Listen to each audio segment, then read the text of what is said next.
Bon, bah, Bah, enchantée.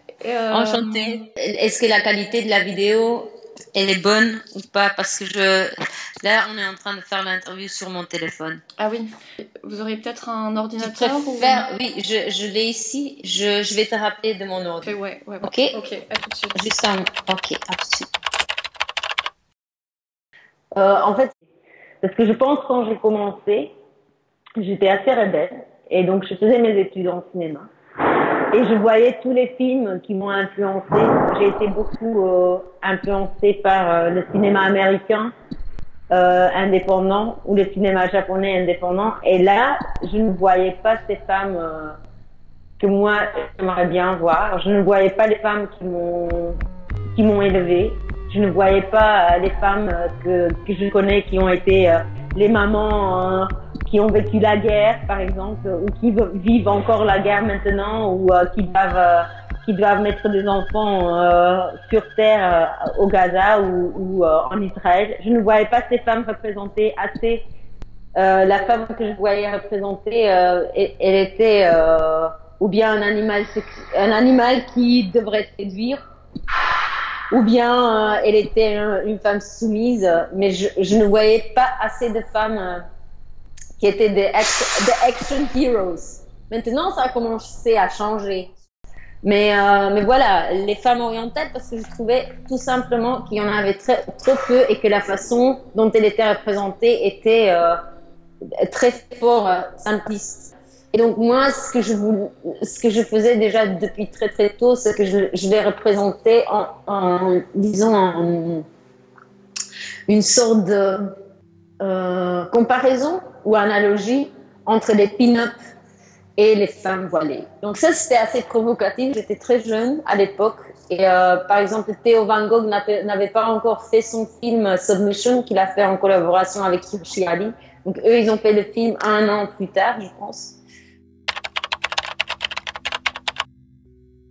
Le burqa exquis, c'est sorte de, comment dire, pour moi, c'est comme une ode aux femmes voilées qui doivent toujours la porter sous une forme de pression. Il y a des gens qui la portent parce qu'ils sont forcés et il y a des autres gens qui la portent parce qu'elles veulent la porter. Donc le voile, c'est vraiment quelque chose c'est un sujet très sensitif. Mais mon départ a toujours été, ok, euh, une femme qui ne peut pas voir assez quand elle marche et qui ne peut pas bien respirer quand elle marche, comment est-ce qu'elle peut s'amuser quand même dans sa robe dans laquelle elle doit porter tellement le poids de sa féminité et pourquoi? C'est plus vraiment ce questionnement-là.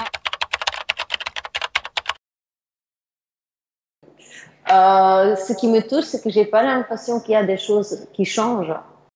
J'ai l'impression qu'on n'avance pas dans le dialogue entre l'Est et l'Ouest par rapport à cette représentation, pas juste la femme orientale, mais de l'orientalisme en soi. J'ai l'impression qu'il y a toujours beaucoup de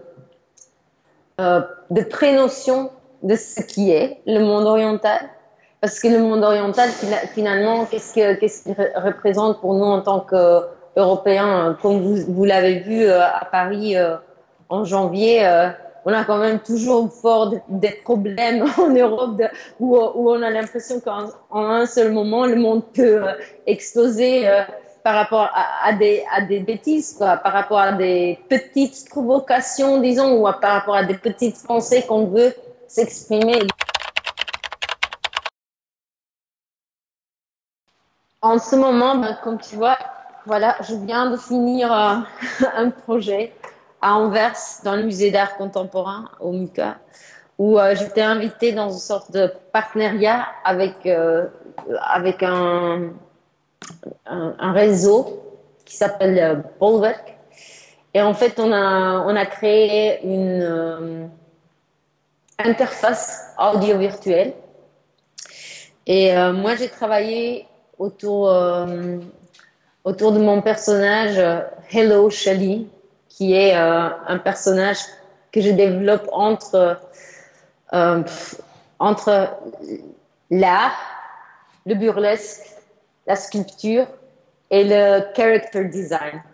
Et ici, j'ai travaillé vraiment autour d'une notion physique. Donc, elle aujourd'hui pratique un sport qui s'appelle le pole boxing.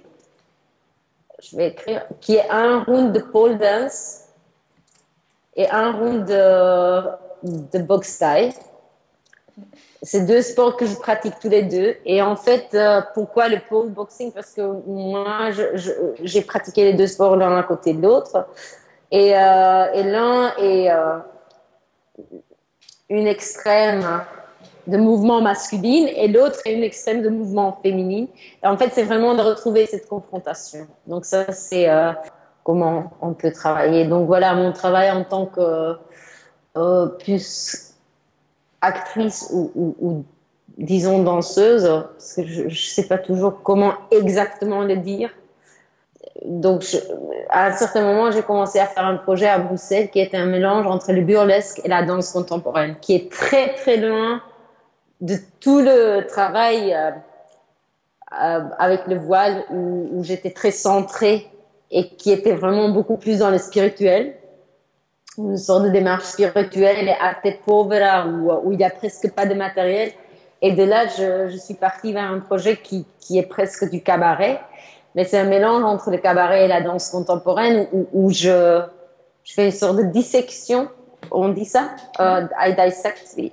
Je fais vraiment la déconstruction des éléments différents de ce qui est la mise en scène, et surtout la mise en scène du théâtre ou de la danse futuriste qui est le cabaret, le théâtre de la variété.